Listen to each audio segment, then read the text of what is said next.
ये जो पर्यायवाची है, इसके अंतर्गत जो हम पढ़ रहे हैं वो पढ़ रहे हैं उपपद, यानी पर्यायवाचियों को समझा किस तरीके से जाता है। कौन सा टॉपिक पढ़ रहे हैं? उपपद। कितने हुए उपपद? नहीं, क्या पढ़ना है, ऐसा क्या पढ़ा है मुझे ये भी नहीं पता चलता। ये भी ठीक है सर, अद्भुत अद्भुत, ठीक है, बहुत अच्छी। पहले बताइए उपपद हमने लगभग कितने कवर कर लिए सर? ये अलग से अलग अलग टॉपिक को पढ़ सकते हैं? हाँ बिल्कुल पढ़िए ना। वैसे मेरा व्यक्तिगत मत है कि जब तक एक टॉपिक कवर ना हो जाए तब तक कुछ और नहीं पढ़ना है। जैसे मान के चलिए अगर आज आप संधि पढ़ रहे हैं XYZ, तो जब तक संधि कवर नहीं होगी तब तक मैं ना मैथ पढ़ूंगा, ना ज्योग्राफी, ना पॉलिटी, ना करंट अफेयर, ना कुछ भी नहीं, कुछ भी नहीं। पहले संधि कवर होगी, भले ही आज कवर हो जाए या आने वाले 4 दिन तक ना हो, पहले ये कवर होगी तब जाकर कुछ और पढ़ा जाएगा, इस तरीके की। हाँ क्लासेस तो आइएगा, क्लासेस में तो आपको होना ही है। क्लासेस से अलग के समय की बात कर रहा हूँ, जो भी आपके पास समय बचता हो। क्लासेस में तो अलग अलग घंटे, एक एक घंटे की क्लासेस आपकी होती ही है। सर जी पर्यायवाची के लिए भी बुक भी लेनी पड़ेगी? कोई बुक नहीं लेनी, परेशान हो रहे हो सर जी। एक दिन में 4 क्लासेस हैं, फिर कैसे क्या करें? तो 4 घंटे अलग से अपने टारगेट बनाओ कि भाई अगर 4 घंटे की केवल क्लास हो रही है तो 4 घंटे मुझे अलग से भी पढ़ना है। सिलेक्शन के बाद भी तो 8-9 घंटे की जॉब करनी पड़ेगी, उस 8 घंटे की जॉब को अभी करो। भाई 8 घंटे की जॉब है हमारी, पढ़ना है 8 घंटे।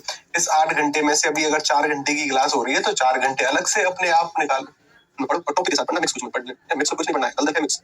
आउटपुट नहीं है ना कुछ, ठीक। अगर कुछ आउटपुट हो पाता तब तो मैं बोलता कि मिक्स पढ़ लो, कोई दिक्कत नहीं। सही 4 उपपद बना दिए। अब देखो, अब हमें क्या करना है, जितने कम हो सके उतने कमेंट करने हैं। अब वो यहाँ से 50 मिनट मेरे शुरू होते हैं। अब इन 50 मिनटों में हमें क्या करना है, केवल सीखना है। जितने कम कमेंट हो जाए उतने कम कमेंट। भले ही मैं तो कहूँगा वीडियो को फुल स्क्रीन पर कर लो, आपसे समझते रहना। हाँ कोई ऐसा सवाल है कि सर जी इसको पूछे बिना हम आगे चल नहीं पाए, पहले इसका उत्तर बताओ, तो उसको कमेंट जरूर आप कर सकते हैं, कोई दिक्कत नहीं। ठीक है, हाँ आप आपस में अगर आपको बातचीत करनी है वो कोई बड़ी बात नहीं है, तब तो कोई दिक्कत वाली बात नहीं है। फिर भी मैं तो मेरा काम है बोलना, ये पूरा फोकस बोर्ड पर रखना, लिखते हुए चलना जो भी बता रहा हूँ, और कमेंट कम करना। ठीक है, हाँ अगर आपको आपस में किसी का मजाक बनाना है, मजाक एक सीमित में, ठीक है ना, एक हद में, गाली गलौच नहीं, कुछ ऐसी वैसी बात नहीं। भले ही मेरे बारे में कुछ बोलो, आपस में कुछ बोलो, कोई फर्क नहीं पड़ता। एक विद्यार्थी लोग नहीं हुआ, ये तो कमेंट कम करोगे तो आनंद है। 4 हो गए थे, 4 हो गए थे, तो जहां तक मैं समझ पा रहा हूँ कि एक तो सर जी हमने जा पढ़ लिया होगा, गा पढ़ लिया होगा, ता पढ़ लिया होगा, ही पढ़ लिया होगा, ठीक है ना, पढ़ लिए होंगे, ये पढ़ लिए होंगे, चारों के चारों पढ़ लिए होंगे। अब देखो इसके बाद की जो कहानी है ना वो निकल कर आती है, बहुत सारे और उपपद निकल के आ जाते। एक जो उपपद निकल कर आता है वो है जी हमारा पा। 5वां नंबर डालो, कौन सा है? पा। आगे लिखते हैं, ठीक है। अब देखो साथ के साथ लिखते जाना, पा। पा अगर किसी भी शब्द के अंत में प्रयुक्त होता है ना, कहाँ जोड़ा जाता है? अंत में। तो इस पा के 2 मतलब निकलते हैं। तो जी पा का जो पहला अर्थ निकलता है वो निकलता है पीने वाला। इसका एक अर्थ क्या निकलता है? पीने वाला। सर जी पा का दूसरा जो अर्थ निकलता है वह निकलता है पालने वाला।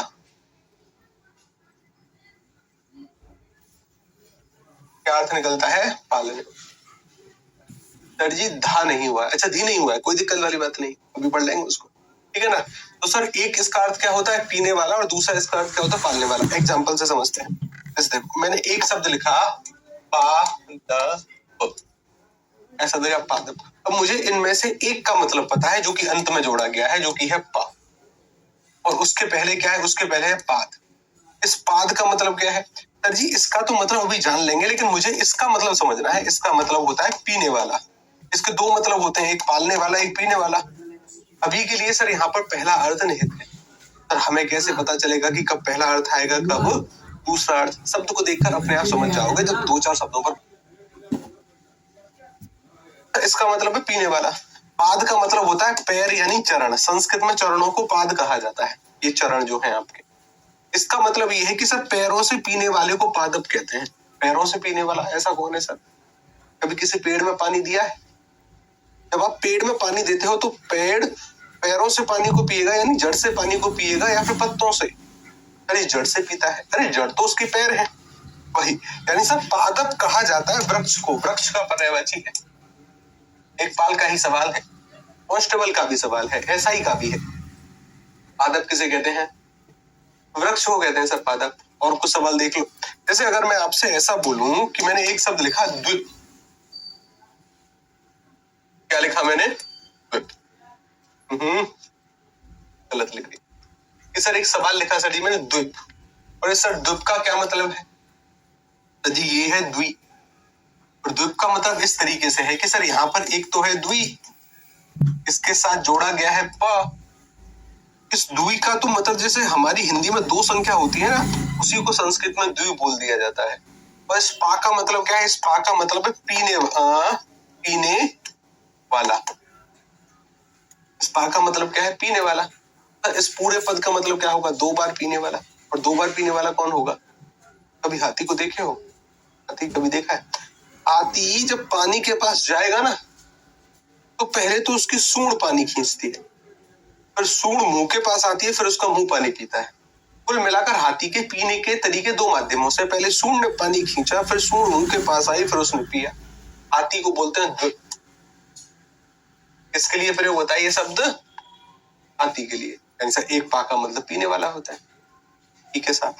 अगला कि सर एक और तो पा होता है, जैसे मानकर चलिए मैंने एक शब्द लिखा नृप। क्या लिखा मैंने? नृप। नृप। अच्छा, एक और चीज, एक बात ध्यान में रखना कि ये जो है ना, ये जो मैंने लिखा है, ये लिखा है मात्र, और ये जो लिखा है ये लिखा है मात्री। ठीक है, यहाँ पर त्रय है, यहाँ पर री से ऋषि की मात्रा है, जो नीचे की तरफ आई है। तो ये क्या है? नृप। इसका उच्चारण री के समान होता है, मात्री, और इसका होता है TRA, मात्र। ठीक, ये क्या है? ये मात्री है, जो कि हमारी मम्मी को संस्कृत में बोलते हैं। माता का पर्यायवाची है संस्कृत में, तत्सम रूप है। तो सर ये है नृप। नृप यानी RI के समान उच्चारित होगा। इस नृ का मतलब क्या होता है? सर जी इस नृ का मतलब होता है नर। और सर इस पा का मतलब क्या है? अब इस सर पा का मतलब पीने वाला नहीं है, यहाँ पर है पालने वाला।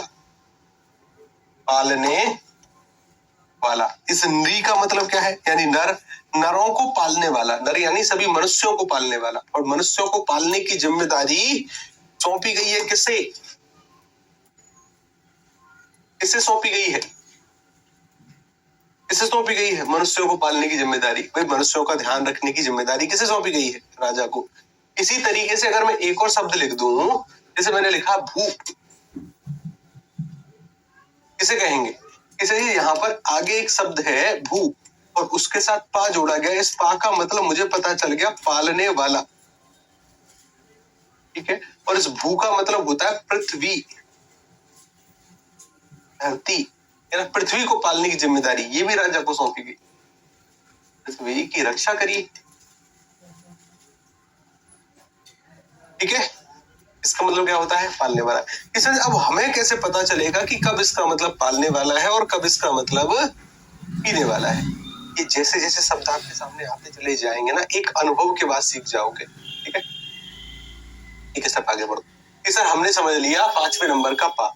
आपने कहा कि सर जी धी और धर नहीं हुआ है, कौन सी बड़ी बात है, करो रे उसको। मानकर चलिए मैं आपसे पूछ रहा हूँ कि अब अगला जो है 6वें नंबर का, आपने कहा गुरुजी एक धी है और धी के साथ एक है धर। ये अगर किसी शब्द के अंत में जोड़ा जाता है, ध्यान रखिएगा, इसमें शब्द के अंत में, तो इसका मतलब क्या होता है? इसका मतलब होता है धारण करने वाला। तो मतलब क्या है? धारण करने। कि सर हमने समझ लिया 5वें नंबर का पा। आपने कहा कि सर जी धी और धर नहीं हुआ है, कौन सी बड़ी बात है, करो रे उसको। मानकर चलिए मैं आपसे पूछ रहा हूँ कि अब अगला जो है 6वें नंबर का, आपने कहा गुरुजी एक धी है और धी के साथ एक है धर। ये अगर किसी शब्द के अंत में जोड़ा जाता है, ध्यान रखिएगा, इसमें शब्द के अंत में, तो इसका मतलब क्या होता है? इसका मतलब होता है धारण करने वाला। तो मतलब क्या है? धारण करने वाला। तो मतलब क्या है? धारण करने वाला। एग्जाम्पल देखो, पूरा ध्यान। एक शब्द लिखा सर जी मैंने जलधि, इसका क्या मतलब हुआ? सर सिंपल सी बात, इसको हम सीख गए हैं कि किसी भी काव्य के किसी भी शब्द के अंत में अगर धी जोड़ा जा रहा है, आगे सर जल है, तो इसका जल का तो मतलब जल ही होता है, पानी को ही बोलते हैं। लेकिन धी का मतलब अब हम समझ गए धारण करने वाला। धारण करने वाला यानी जल को धारण करने वाला। और जल को धारण करने की शक्ति किसमें है? अरे पृथ्वी का लगभग 70% जल है। कहां है जल, समुद्र ने धारण किया है, तभी नदियां जल इकट्ठा करके कहां पर जाकर छोड़ती हैं? समुद्र में ही। यानी समुद्र जल को धारण करने की शक्ति लिए हुए है। पर ये तो समुद्र का पर्यायवाची लग रहा है। अरे लग नहीं रहा है, लग थोड़ी ना रहा है। बादल तो पानी देने वाला है। बादल धारण थोड़ी ना करता पानी को, बादल अल्प मात्रा में धारण करता है। लेकिन जब बादल बरसते हैं ना तो उसे बोलते हैं पानी देने वाला, जलद बोलते हैं उसे। ये कौन है? ये तो धारण करने की शक्ति। अगर देखो यहाँ पर अगर मैं इसको थोड़ा सा साइड में कर दूं तो हमारे पास जगह हो जाएगी। एक शब्द और लिखा सर जी मैंने लिखा गिरिधर। बताओ किसका पर्यायवाची है? गिरिधर किसका पर्यायवाची बनेगा? गिरिधर, ये भी कोई शब्द है? अरे बिल्कुल। देखो आगे एक शब्द है गिरी, और गिरी के साथ क्या जोड़ा गया है? इस गिरी का मतलब क्या है? पर्वत है सर। गिरी तो गिरी पर्वत को बोलते हैं। और धर का मतलब है धारण करने वाला, धारण करने वाला। कि सर एक बार क्या हुआ, इंद्रदेव की पूजा ना करके ब्रजवासियों ने गोवर्धन पर्वत की पूजा कर दी। इंद्र क्रोधित हो गए। अब इंद्र ने बादलों को आदेश दिया कि बरस जाओ, तुरंत जाओ, जाकर वहां पर बाढ़ जैसी स्थिति उत्पन्न कर दो। इतनी तेज बारिश होती है, इतनी तेज बारिश होती है नंदगांव में, मतलब वृंदावन में बहुत ज्यादा, पूरे ब्रज क्षेत्र में बारिश ही बारिश। 7 दिन में बादल भी थक गए, ऐसी कथाएं आती हैं। तो जैसे ही पूरा पानी हुआ तो अब सभी लोग भगवान श्री कृष्ण से बोले कि लाला तेरे कहने पर हमने गोवर्धन की पूजा कर दी। इंद्र क्रोधित हो गए। भगवान श्री कृष्ण ने उस पर्वत को अपनी छोटी नख पर धारण किया। आपने बहुत सारी तस्वीरें देखी होंगी, मैं उसी जगह से आता हूँ कि आपने बहुत सारी तस्वीरें देखी होंगी कि भगवान श्री कृष्ण ने गिरिराज पर्वत अपनी छोटी नख पर उठा रखे हैं, गिरिधर। तो सर गिरिधर का मतलब क्या है? गिरी का मतलब है पर्वत और धर का मतलब धारण करने वाला। ये किसका पर्यायवाची हो जाएगा? सर ये लग तो कृष्ण का रहा है, लग नहीं रहा है। कृष्ण को ही बोलते हैं, कृष्ण जी को ही बोलते हैं। लेकिन क्या केवल कृष्ण जी को ही कहेंगे? सर एक बार क्या हुआ, लक्ष्मण को शक्ति लगी, पूरे सेना में ऐसा हो गया कि भाई अब कौन संजीवनी बूटी लाएगा? हनुमान जी ने कहा हम लाएंगे। अब जैसे ही हिमालय पहुंचते हैं संजीवनी बूटी लेने के लिए तो संजीवनी पहचान ही नहीं पाते। तो कहा कि अगर खाली हाथ गए तब तो वहां कुछ बचेगा ही नहीं। पूरा पर्वत ही उठाकर ले आए। पर्वत उठाने वाला कौन होंगे? आधार कार्ड में कौन होंगे? हाँ जी की भी पर्यायवाची में आपको गिरधर शब्द दिख जाए, चौंकना नहीं है, गलत नहीं है भाई। जो पर्वत उठाएगा वो होगा। तो मैंने समझ लिया धी और धर का मतलब क्या होता है? धारण करने वाला। जैसे मानकर चलिए अगर मैं एक शब्द और लिख दूं, जैसे बहुत सारे शब्द जब हम आगे चलकर भगवान शंकर के पर्यायवाची पढ़ेंगे ना तो वहां पर एक शब्द आएगा चंद्रधर। इसका क्या मतलब है? मैं अगर ऐसे कह गंगा को धारण करने वाले, चंद्र को धारण करने वाले, भाई जटाओं से गंगा बह रही है, गंगा को धारण किया है। चंद्रधर यानी चंद्र को धारण करने वाले। ठीक है, एक और शब्द आगे बढ़ो। ठीक, हाँ आगे बढ़ो, आगे बढ़ो रे, आगे बढ़ो। इसके बाद अगला जो हमें उपपद पढ़ना है। अच्छा मुझे बताओ क्या हमने जा पढ़ लिया है? क्या जा पढ़ लिया है? जा पढ़ लिया है? ठीक है, देखो अगला जो है जो भी नंबर हो वो डालना, पर नंबर डालने के बाद लिखना ला। कोई भी काव्य मतलब कोई भी शब्द जिसके अंत में ला जोड़ा जाता है, क्या जोड़ा जाता है? अंत में ला। तो अगर अंत में ला जोड़ा जाएगा इसका मतलब होगा लाने वाला। तो क्या मतलब होगा? लाने वाला। तो लाने वाला मतलब जैसे देखो अभी हमने जा नहीं पढ़ा है। क्या जा नहीं पढ़ा है अभी? अच्छा, नाभिज करके एक शब्द नहीं लिखा अभी। नाभिज यानी नाभि से जन्म लेने वाले ब्रह्मा जी। जलज शब्द पढ़ा होगा, जल में जन्म लेने वाला।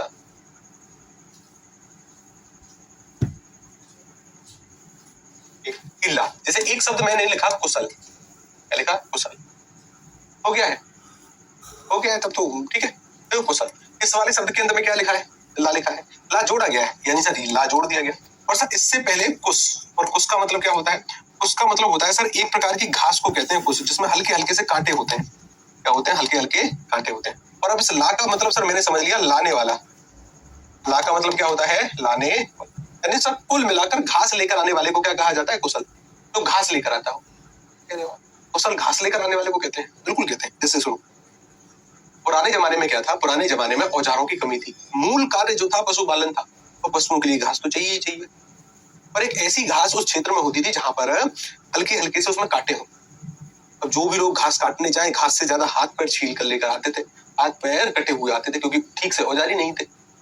उस समय ये शब्द बना, उस समय कहा गया जो अच्छे से उस घास को काट कर लेकर आएगा उसे कुशल कहेंगे, यानी घास लेकर आने वाला वो कुशल होगा। बाद में ये शब्द इतना ज्यादा प्रचलित हुआ कि जो भी व्यक्ति अपना काम अच्छे से करने लगा सभी को कुशल कहा जाने लगा। अगर आप अच्छा खेलते हो तो कुशल खिलाड़ी, अच्छा अगर कंप्यूटर चलाते हो तो अच्छे कर्मचारी हो, अच्छा अगर दौड़ते हो तो अच्छे मतलब कुशल धावक हो। बाद में हर अच्छे के लिए प्रयोग हुआ। बाद में ये शब्द पर्यायवाची बन गया योग्य का, जिसको दक्ष भी बोल सकते हो आप, दक्ष, जिसको पूर्ण बोल सकते हो, जिसको पारंगत बोल सकते हो, जिसको निपुण बोल सकते हो, उन सभी का पर्यायवाची बन गया। लेकिन सर हमने एक शब्द सीख दिया, ला का मतलब लाने वाला। ला का मतलब क्या होता है? लाने वाला। आगे बढ़ो। एक और है सर जी, अगला नंबर डालना, लिखना या है, या। पर ये जो या है ना, या जोड़ा जाता है शब्द के प्रारंभ में। ये कहाँ जोड़ा जाता है सर जी? शब्द के प्रारंभ में। पर जब जब ये शब्द के प्रारंभ में जोड़ा जाएगा तो इसका मतलब जो निकलता है वो निकलता है योग्य। निकलता है योग्य। एक शब्द लिखूं मैं, एक शब्द लिखूं। अगर मैं आपसे कहूं कि मैंने एक शब्द लिखा है, क्या लिखा है मैंने? पय। तो सर इस पय का मतलब क्या होता है कि सर आगे यहाँ पर है पा और उसके बाद जोड़ा गया है या। इस पा का तो मतलब मुझे पता है पीने, पीना या फिर पीना, ठीक है ना? पीना, कुछ भी, बिल्कुल पीना। और या का मतलब है योग्य। तो इस पूरे पद का मतलब निकलता है पीने योग्य। पीने योग्य मतलब, अब पीने योग्य क्या है? उस समय जिस समय ये शब्द बन रहे थे ना, उस समय पीने योग्य क्या था? दूध। तो दूध का पर्यायवाची है। और पीने योग्य सर पानी भी था। पानी को भी पेय बोलते हैं। क्या बोलते हैं? पेय बोलते हैं। तो कुल मिलाकर पेय का मतलब क्या है? पीने योग्य। तो सर मुझे या का मतलब पता चल गया योग्य है। आगे लिखो। जैसे मान के चलो ये शब्द कैसे काम में आते हैं? यूपी लेखपाल का ही सवाल है और एसआई ने भी इस वाले शब्द को पूछा। क्या शब्द पूछा? पयोधर। बताओ किसका पर्यायवाची? पयोधर किसे कहते हैं? तो इसका अर्थ इस तरीके से निकाल सकते हो आप, सर ये शब्द बना है पेय और पेय के साथ धर को जोड़ा गया है। धर को मैं पढ़ चुका हूँ, धर का मतलब होता है धारण करने वाला, जैसे गिरधर, धारण करने वाला। और सर इस पेय का मतलब क्या होता है? सर यहाँ पर एक शब्द है प, एक उपपद है पा, उसके बाद या है। पा का मतलब है पीना और या का मतलब है योग्य। और पीने योग्य क्या हो सकता है सर? पीने योग्य सर मुझे पता है, पीने योग्य या तो दूध है या पीने योग्य पानी है। तो अगर मैंने इस पेय का अर्थ दूध लिया तो दूध को धारण करने वाला, दूध को धारण करने वाला कौन है? सर जी स्तन का पर्यायवाची है। इसका पर्यायवाची है स्तन। खूब पूछा जाने वाला शब्द। इसका पर्यायवाची है स्तन का। मैं अगर कहूं, अगर मैं इसका अर्थ पानी लूं तो पानी को धारण करने वाला, और पानी को धारण कौन करता है? बादल। कौन करता है सर जी? बादल का भी होगा। उधर किसे बोलते हैं? स्तन को भी बोलते हैं। स्तन, अब जैसे अब आगे चलकर बढ़ाओगे तो गाय को भी बोल सकते हो, ठीक है ना? ठीक ठीक। सर जी प्रलंब में भी तो पा आगे है। सर जी प्रलंब में भी तो पा। देखो अपने दिमाग से एक हम पहले तो निकाल दो, शायद मुझे यह बात पहले बता देनी चाहिए। देखो सुनो, ध्यान से मुझे बताओ, देखो मैं एक स्ट्रक्चर बना रहा हूँ, ध्यान से देखो सर, ठीक है? शायद पहले ही बता देनी चाहिए थी, कोई दिक्कत नहीं। मैंने एक स्ट्रक्चर बना रहा हूँ, ठीक है? बचपन में सभी ने ये ड्राइंग करी होगी, पता नहीं यही ड्राइंग क्यों करते हैं। मानसिक गुलामी की स्थिति। सर मैंने एक झोपड़ी से बना दी, मैंने कहा ये इसका गेट, और मैंने यहाँ पर कर दिया भाई साहब बहुत सारे पहाड़ हैं। सर जी ये हैं बहुत सारे पहाड़, ठीक है? और इनमें से एक पहाड़ के सामने यहाँ पर मैंने क्या किया कि भाई ये निकल रहा है सूर्य और ये है उसकी किरण, और सर ये एक रास्ता है, ठीक है? ये एक डगर है, ऐसी टेढ़ी मेढ़ी सी डगर होती है भाई साहब, ठीक? और यहीं कहीं नदी बह रही है, और यहाँ पर क्या है? यहाँ पर सर यहीं पर पेड़ वेड़ से लगे हुए हैं, पेड़ वेड़ से लगे हुए हैं, पेड़ वेड़ लगे हैं सर। इधर से चिड़िया उड़ रही है, इधर क्या हो रहा है? इधर से चिड़िया उड़ रही है, इधर चिड़िया उड़ रही है सर, क्या उड़ रही है? इधर से चिड़िया उड़ रही है। ऐसी एक ड्राइंग, ठीक है साहब? कितनी अच्छी ड्राइंग है, बहुत अच्छी। मैंने कहा इस ढांचे को क्या कहते हैं? इस ढांचे को क्या कहते हैं मुझे बताओ? इस ढांचे को क्या कहते हैं बताओ? इस ढांचे को क्या कहते हैं? इस ढांचे का नाम क्या है? इंद्री। सर जी इस ढांचे का नाम जैसे हमारी नीतू जी ने कहा है, नीरू जी ने, कि गुरुजी घर है ये तो क्या है? घर क्या है? घर है सर, क्या है घर? अच्छा, मैंने कहा इस ढांचे को आपने घर ही क्यों कहा? मेरे सवाल का जवाब दो। इस ढांचे को आपने पानी क्यों नहीं कहा? इस ढांचे को आपने कमल क्यों नहीं कहा? इस ढांचे को आपने, जैसे मैं कहूँ मेरे हाथ में पेन है, इस ढांचे को आपने पेन क्यों नहीं कहा? इस ढांचे को जैसे मैंने एक ब्रेसलेट सा पहना है, इसमें एक मोती लगा है, आपने इस ढांचे को मोती क्यों नहीं कहा? आपने इस ढांचे को बादल क्यों नहीं कहा? क्यों नहीं कहा? घर ही क्यों कहा? कारण क्या है कि भाई इस ढांचे को आपने घर ही क्यों कहा? इसका कारण ना मुझे पता है ना किसी को, कोई कारण नहीं। इस ढांचे को घर ही क्यों बोलते हैं? हमने इसको कमल क्यों नहीं कहा? हमने इसको बादल क्यों नहीं कहा? घर, हर शब्द में ऐसा क्या था कि मैंने इसको घर ही कहा? इसका कोई जवाब किसी भी व्याकरण के पास नहीं। तो सर अभी हम उन शब्दों को सीख रहे हैं जो कि तोड़कर बनाए हैं बाद में, जो कि जोड़कर बने हैं। जैसे मैं अगर एक शब्द लिख दूं जलज, यानी तो जलज, तो सर अब मुझे पता है कि इसके प्रारंभ में जल शब्द है और अंत में जा जोड़ा गया है। इस जा का मतलब होता है जन्म लेने वाला। क्या है? जन्म लेने वाला। ठीक है, जन्म लेने वाला। तो सर जल में जन्म लेने वाले का मतलब क्या है? जल में जन्म लेता है सर जी कमल, जल में जन्म मोती का होता है, जल में जन्म शंख का होता है, जल में जन्म मछली का होता है। इन सभी का पर्यायवाची है ये वाला शब्द। लेकिन मेरे पास इसका कोई उत्तर नहीं है कि सर इस पानी को जल ही क्यों कहते हैं, कि सर जैसे कोई पदार्थ रखा है उसको जल ही क्यों कहेंगे? इसका कोई किसी व्याकरण के पास कोई जवाब नहीं। तो शब्द क्या बन सकते हैं जिनको तोड़कर बनाया जाता है, मैं उनका अर्थ आपको निकालना सिखा रहा हूँ। पर्यायवाची उन्हीं के आते हैं ज्यादातर। ठीक, लेकिन अगर कोई मुझसे पूछे कि बताइए जग शब्द का अर्थ क्या है, तो आप यहाँ पर अपनी रीजनिंग लगाने का प्रयास मत करना कि सर जी देखो आगे तो जा शब्द है और उसके अंत में गा, कि सर जा का मतलब होता है जन्म लेने वाला, जन्म लेने वाला, और गा का मतलब होता है गमन करना यानी चलना, गमन करना यानी चलना। तो ये गलती हो जाएगी। क्यों? क्योंकि सर जग शब्द तोड़कर बना ही नहीं है, और जब तक जग शब्द तोड़कर बना ही नहीं तो आप ऐसे इसका उत्तर कर ही नहीं सकते, इसको तोड़ ही नहीं सकते। और जब तक ये टूटेगा नहीं तब तक ना तो इस जा का अर्थ जन्म लेने वाला होगा और ना ही इस गा का अर्थ गमन करना। अब किसी मग को या किसी भी पात्र को मैं जग क्यों कहूंगा, इसका कोई उत्तर नहीं है। समझ पा रहे हो कि सर इस ढांचे का नाम घर ही क्यों पड़ा? कोई उत्तर नहीं है किसी के पास। इसको हमने पेन क्यों नहीं कहा, कमल क्यों नहीं कहा, घर ही क्यों कहा? कोई उत्तर नहीं है। ठीक, उत्तर किसका है? उत्तर इसका है कि जो शब्द तोड़कर बने। क्यों बने? समझ पाए? समझ पाए? समझ पाए? आया ना कि सर हम किन शब्दों का अर्थ निकालने का प्रयास कर रहे हैं जो जोड़ तोड़ कर बने हैं। समझ पाए? एक सवाल और कि सर जी आपने ये कहा कि सर ये जो या है ना ये प्रारंभ में आता है, कि सर अगर आपने यहाँ पर पे लिखा है ना ये पे, कि सर जी या जो है प्रारंभ में, अरे लो ना, कि सर जी या प्रारंभ में, कि सर या का जो प्रयोग है प्रारंभ के साथ साथ यहाँ पर एक और चीज मेंशन करना, अंत में भी, अंत में, प्रारंभ और अंत दोनों में इसका प्रयोग हो सकता है। प्रारंभ और अंत दोनों में इसका प्रयोग हो सकता है। एक स्टेप आगे बढ़ो कि सर ये हो गया, आगे बढ़ते हैं, आगे बढ़ गए सर हम, ठीक है ना। हम कहाँ थे? हम थे यहाँ पर, ठीक है सर, उधर हमने सीख लिया। उसके बाद और लिख लो भी कुछ, ठीक है ना, और लिख लो। अच्छा मुझे बताओ कि अगर ये गे है, ठीक है, एक और है, अगले नंबर का डालना गे।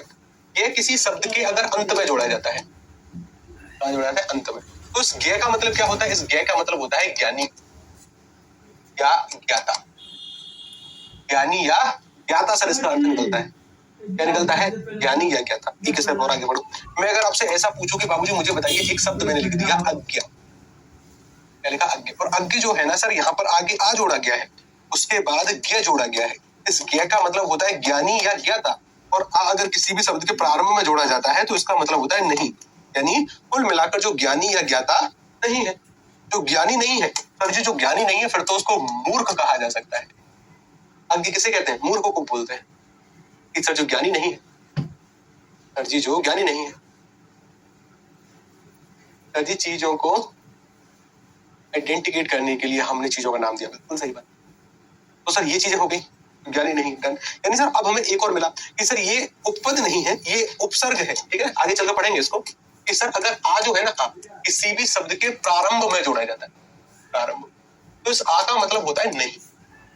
इस आ का मतलब क्या होता है? नहीं। कुल मिलाकर जैसे कहूं धर्म, शब्द क्या है? धर्म। और अगर इस धर्म के आगे मैं आ जोड़ दूं तो सर जी जो धर्म नहीं है यानी अधर्म, जो धर्म ना हो। इसी तरीके से अगर मैं लिख दूं सत्य, और जो सर सत्य ना हो उसको असत्य है। तो आ का मतलब क्या होता है?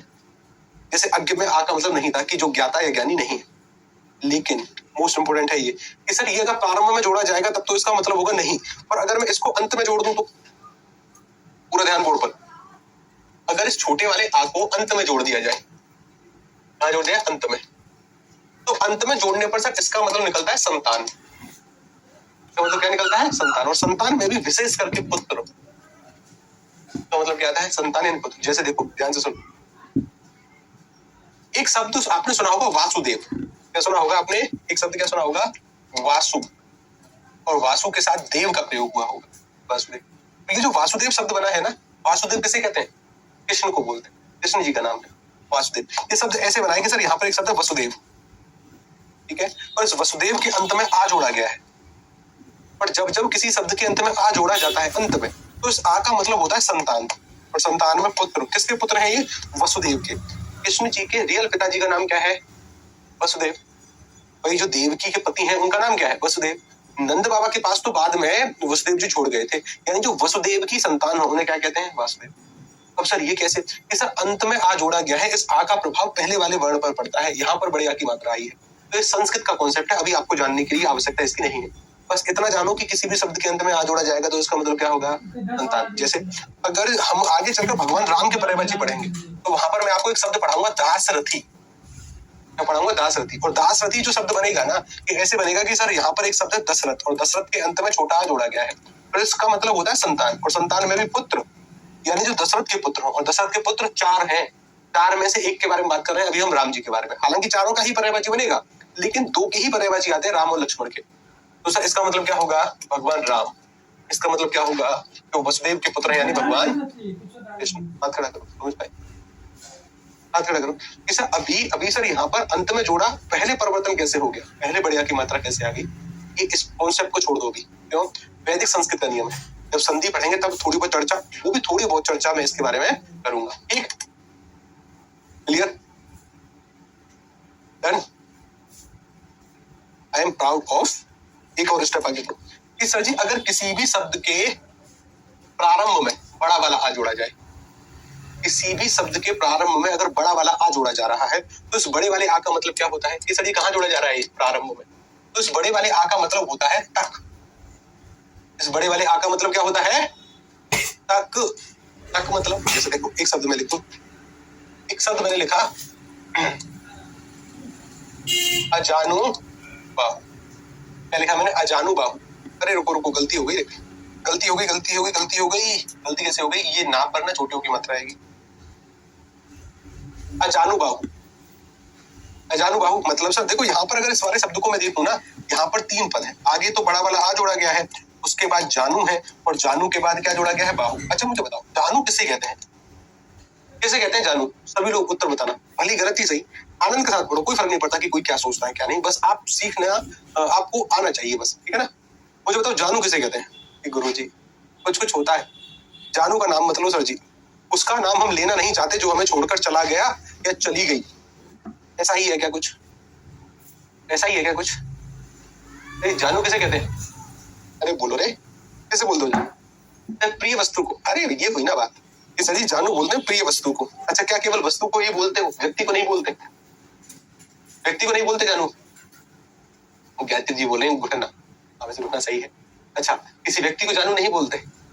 ज्यादातर महिलाओं के फोनों में या फिर लड़कियों के फोनों में इस तरीके के नंबर सेव, कैसे सेव होते हैं कि लड़कियों के फोन में ऐसे मतलब अजीबो अजीब नाम कि भाई जानू, और उसके बाद एक हार्ट का चिन्ह, बेबी, उसके बाद हार्ट का चिन्ह, सोना, यूट्यूब, फलाना, ढबक्का, ऐसे ऐसे नाम। लड़कियों के जो पति होते हैं या जिनसे वो स्नेह करती हैं, उनके नाम को बड़े अच्छे तरीके से सेव करके फोन में रखती हैं। लड़के होते हैं क्रिएटिव। लड़के से किस तरीके से क्रिएटिव? लड़कों के नाम होते हैं बड़े अजीब अजीब से। लड़के अपनी पत्नी का नाम या फिर अपनी प्रेमिका का नाम बड़े ही अजीब ढंग से सेव करते हैं। मेरा एक मित्र है, उन्होंने अपनी पत्नी का नाम सेव करके रखा है टेंशन। उनके फोन में उनकी धर्मपत्नी का नाम है टेंशन। मेरे बड़े भाई हैं, मेरे बड़े